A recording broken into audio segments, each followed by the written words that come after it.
Assalamualaikum warahmatullahi wabarakatuh. Jumpa lagi dengan Mimin di Ahmad Channel Indo. Di video kali ini atau di cerita kali ini, Mimin akan mengisahkan tentang kisah Nabi Zulkifli alaihissalam. Tanpa berlama-lama lagi, mari kita masuk ke alur ceritanya. Siapa yang tak pernah dengar kisah Nabi Zulkifli alaihissalam? Semua umat Islam pasti tahu kalau Nabi yang satu ini sangat dihargai oleh Allah Subhanahu wa Ta'ala berkat sifat sabar dalam jiwanya. Tidak mengherankan karena namanya disebut di dalam Al-Quran atau di dalam kitab suci Al-Quran sebagai golongan orang yang sabar. Kepribadian yang dijaga mengantarkan dirinya menjadi orang yang baik dan punya kesabaran tingkat tinggi. Salah satu ayat Al-Quran yang menegaskan dirinya adalah orang terpilih dan terlihat pada petikan ini. Ismail, Idris, dan Zulkifli, mereka semua termasuk orang-orang yang sabar. Al-Anbiya ayat 21 atau surat 21 ayat 85. Nabi Zulkifli merupakan putra Nabi Ayub alaihissalam. Putra Nabi Ayub alaihissalam mempunyai nama asli Basyar. Basyar atau Nabi Zulkifli tinggal di negeri Syam, di mana sang raja tidak memiliki keturunan dan sudah tua. Berbicara tentang nama Zulkifli, ada kisah bagaimana keberanian seorang nabi mengambil tanggung jawab besar sebagai pemimpin. Jadi, beliau Nabi Zulkifli yang kalau itu masih muda mau mengambil peran tersebut. Sebutkan Zul sebenarnya sudah digunakan. Ketika waktu itu Nabi Yunus ditelan oleh ikan, ia dijuluki sebagai Zunnun, artinya yang bersama ikan nun.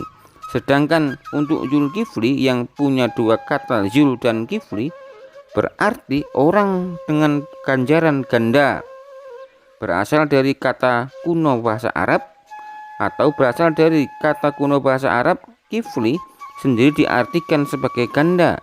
Karena jiwa kepemimpinan Basyar, akhirnya dia mendapat julukan sebagai Zulkifli atau sang pemilik ganjaran ganda. Lantas bagaimana ceritanya beliau Nabi Zulkifli alaihissalam sampai mendapat gelar tersebut? Padahal banyak di antara usia yang jauh lebih tua dari Nabi Zulkifli tidak mau dan tidak berani mengambil keputusan itu. Jangankan mengangkat tangan dan siap bertanggung jawab atas segala keputusan yang dia ambil. Kebanyakan mereka berniat saja tidak berani. Kisah Nabi Zulkifli alaihissalam. Berani menjadi pemimpin awal mula kepemimpinan Nabi Zulkifli. Suatu hari seorang raja di negeri Syam, tempat di mana Nabi Zulkifli lahir dan besar, mengumpulkan semua rakyat dengan tujuan mencari dan menemukan seorang penerus kerajaan. Sang raja yang usianya tidak muda tapi perlu mencari pengganti dirinya. Di hadapan para rakyat, ia menyampaikan maksud tersebut secara terbuka. Rakyat mendengarkan dengan seksama bahwa sang raja ingin pensiun karena sudah tua untuk memimpin negeri Syam. Tapi apesnya sang raja tidak memiliki keturunan yang bisa dijadikan pengganti dirinya. Pidato raja negeri Syam itu merupakan bentuk kegelisahan dirinya selama ini. Siapa yang akan menggantikan posisi sebagai pemimpin kerajaan? Sebuah peluang menjadi bangsawan dibuka lebar-lebar oleh Raja Syam waktu itu. Sang Raja Syam pun mempersilahkan siapa saja yang mau menggantikan dirinya menjadi raja. Namun kebanyakan orang yang menghadiri pidato raja tetap saja langsung menunjukkan kesiapan untuk menjadi raja. Kebanyakan rakyat hanya diam seribu bahasa karena tidak mungkin sanggup memegang tanggung jawab sebesar itu, yakni memimpin negeri Syam. Sampai saat dimana sang raja mengajukan syarat yang sebenarnya tidak terlalu sulit. Syarat tersebut hanya membutuhkan konsistensi dari kandidat calon raja. Sang raja mengumumkan syarat kandidat calon raja kepada seluruh rakyatnya. Siapa di antara kamu sekalian yang sanggup berpuasa pada siang hari dan beribadah pada malam harinya? juga tidak akan marah-marah kepadanya, akan saya serahkan kerajaan ini. Karena saya sudah sangat tua, cukup sang raja kepada rakyatnya, atau titah sang raja kepada rakyatnya.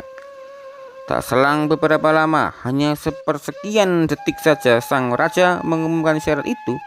Ada seorang pemuda berdiri dan mengangkat tangan kanannya. Pemuda yang berdiri itu bernama Basyar, putra Nabi Ayub. Ia mengatakan kepada raja dengan tegas dan penuh percaya diri, "Hamba sanggup." Namun demikian, sang raja tidak lantas mengiyakan kesanggupan Basyar untuk mendampuknya jadi seorang raja di negeri Syam. Bukannya langsung memilih Basyar, sang raja malah mengulang lagi pertanyaan yang sama kepada rakyat. Tentu saja seluruh rakyat tidak merespon pertanyaan itu kecuali Basyar, dan ia juga mengulang jawaban yang sama. Setelah sudah 3 kali bertanya dan dijawab oleh Basyar, akhirnya sang raja merasa mantap dan yakin bahwa sudah ada yang siap menggantikan posisi dirinya. Basyar akhirnya didapuk menjadi seorang raja di negeri Syam waktu itu. Dari kejadian itulah kemudian Basyar mendapat julukan sebagai Zulkifli, seorang raja dari kalangan nabi, pemimpin tanah Syam dengan menegakkan keadilan seadil-adilnya. Inilah yang dimaksud Zulkifli, orang dengan ganjaran ganda. Menjadi seorang pemimpin tidak hanya bertanggung jawab pada dirinya sendiri saja, namun menjadi seorang pemimpin bertanggung jawab atas apa dan siapa yang dipimpinnya. Kesederhanaan menciptakan pemimpin bijaksana. Rumor tentang bagaimana Nabi Zulkifli menjadi seorang pemimpin yang bijaksana memang bukan kaleng-kaleng. Berangkat dari keluarga sederhana, Nabi Zulkifli yang telah menjadi raja di negeri Syam tidak kemudian menjadi sombong dan congkak. Nabi Zulkifli memprioritaskan kepentingan rakyat yang sedang dalam kesusahan. Dalam beberapa waktu, kondisi rakyat di negeri Syam telah mencapai kemakmuran dan kesejahteraan yang boleh dibilang sangat mencukupi. Di zaman sekarang ini susah menemukan seorang pemimpin memikirkan nasib rakyatnya terlebih dahulu dari kepentingan pribadi. Lebih banyak para pemimpin sekarang ini memperkaya diri sehingga yang miskin makin miskin dan yang kaya makin kaya. Namun Nabi Zulkifli tidak menjadi pemimpin seperti itu. Sesuai dengan janji Nabi Zulkifli kepada raja sebelumnya agar berpuasa di siang hari, beribadah di malam hari, dan tidak marah ketika melayani rakyat di negeri Syam, Nabi Zulkifli menepati janjinya melakukan itu semua ketika ia memimpin sebagai raja di negeri Syam. Kebijaksanaan beliau adalah salah satu dakwah yang dikedepankan selama ini. Memimpin terbukti ketika suatu waktu kerajaan Syam akan diserang oleh kerajaan luar. Para pemberontak itu ingin menghancurkan dan merebut kerajaan negeri Syam.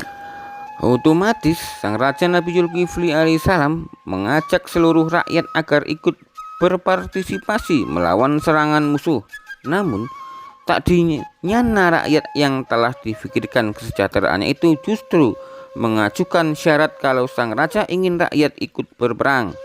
Syarat mereka adalah tidak ada korban jiwa dari rakyat ketika melawan kaum pemberontak. Akhirnya Nabi Zulkifli sebagai pemimpin berjanji bahwa tidak akan ada korban jiwa yang meninggalkan istri dan anak di rumah. Nabi Zulkifli berdoa agar Allah selamatkan seluruh rakyat negeri Syam. Pertarungan terhadap pemberontak pun terjadi dan tidak ada korban dari pihak kerajaan Syam. Pada awalnya, rakyat enggan berperang karena takut mati. Itulah alasan utama mereka lebih memilih menolak ajakan Nabi Zulkifli alaihissalam ketika akan memerangi kaum pemberontak. Mengamati kejadian ini, sebenarnya Nabi Zulkifli bisa saja memaksa rakyat agar ikut berperang melawan musuh. Terlebih jasa sang raja dalam meningkatkan kesejahteraan rakyat sudah terbukti. Namun sang raja Nabi Zulkifli alaihissalam memilih tidak melakukan hal tersebut, bahkan mampu menepati janjinya bahwa tidak ada korban dari peperangan itu. Dari sini kita belajar bagaimana menjadi pemimpin yang baik adalah menepati janjinya sendiri, bukan sekedar omong kosong yang segera menguap. Sang raja Nabi Zulkifli telah menjadikan tanah Syam tinggi tingkat kesejahteraannya. Kisah Nabi Zulkifli, kesabaran seorang pemimpin yang diuji oleh kakek jadi-jadian. Seperti pepatah yang berbunyi, buah tidak jatuh jauh dari pohonnya. Itu ada benarnya juga.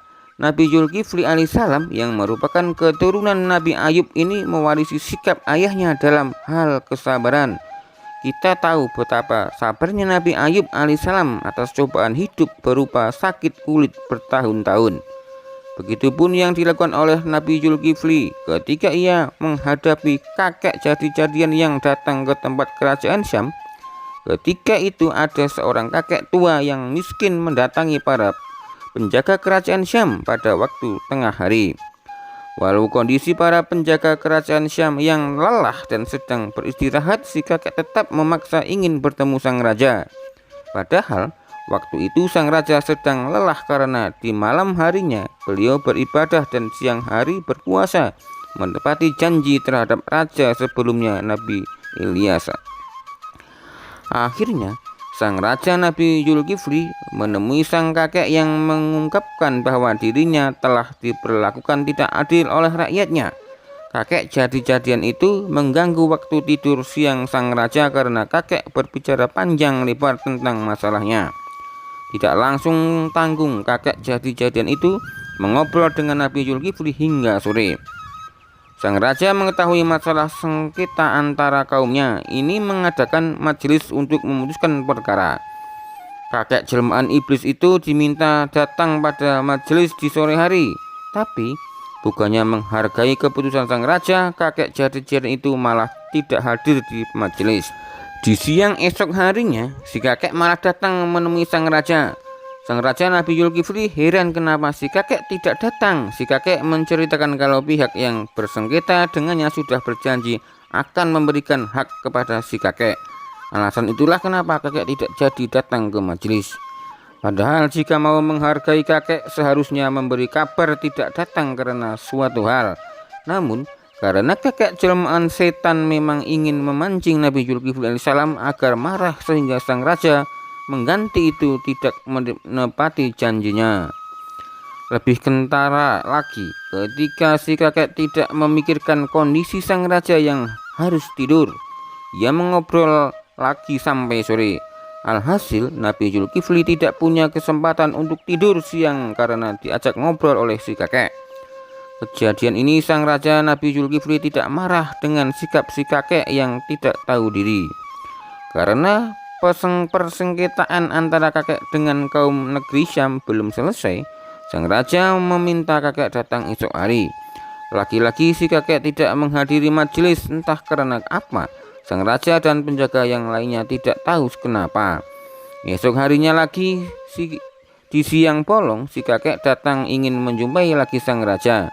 Sang penjaga kerajaan melarang siapapun masuk istana sesuai perintah sang raja. Hal itu disebabkan kondisi sang raja Nabi Zulkifli kelelahan dan ingin tidur siang sejenak. Akhirnya si kakek tua gagal masuk ke istana karena dilarang sewaktu bertemu dengan penjaga kerajaan. Si kakek dihadap para penjaga kerajaan yang sebelumnya diperintahkan agar tidak membiarkan siapapun masuk ke istana karena sang raja ingin tidur siang. Dasar kakek itu bukan manusia biasa, ia mampu menembus batas pengamanan para penjaga. Kakek jelmaan setan itu mencari jalan lain untuk bisa bertemu sang raja dan bertujuan mengganggu jadwal tidur siang. Melihat pintu rumah sang raja dikunci, akhirnya kakek merubah diri dan masuk melalui lubang pintu. Sang raja yang bertemu dengan si kakek berkata, "Wahai Fulan, bukankah aku telah bilang kepadamu, jangan menggangguku ketika aku sedang tidur?" Selang beberapa detik kemudian sang raja menyadari bahwa kunci rumahnya dikunci, tapi kenapa si kakek ini bisa masuk rumahnya? Baru kali ini sang raja Nabi Zulkifli menyadari bahwa si kakek itu adalah jelmaan iblis. Usaha setan agar Nabi Zulkifli marah pun akhirnya gagal total karena tingkat kesabaran yang teruji. Nabi Zulkifli sebagai seorang pengganti yang sudah janji tidak akan marah, ia sanggup menepati janjinya. Kisah sang raja Nabi Zulkifli diabadikan dalam petikan surat Al-Quran ini. Dan ingatlah kisah Ismail, Idris, dan Zulkifli. Semua mereka termasuk orang-orang yang sabar. Kami telah memasukkan mereka ke dalam rahmat kami. Sesungguhnya mereka termasuk orang-orang yang soleh. Quran Surat Al-Anbiya ayat 85-86. Peninggalan Nabi Zulkifli. Nabi Zulkifli wafat pada usia 75 tahun.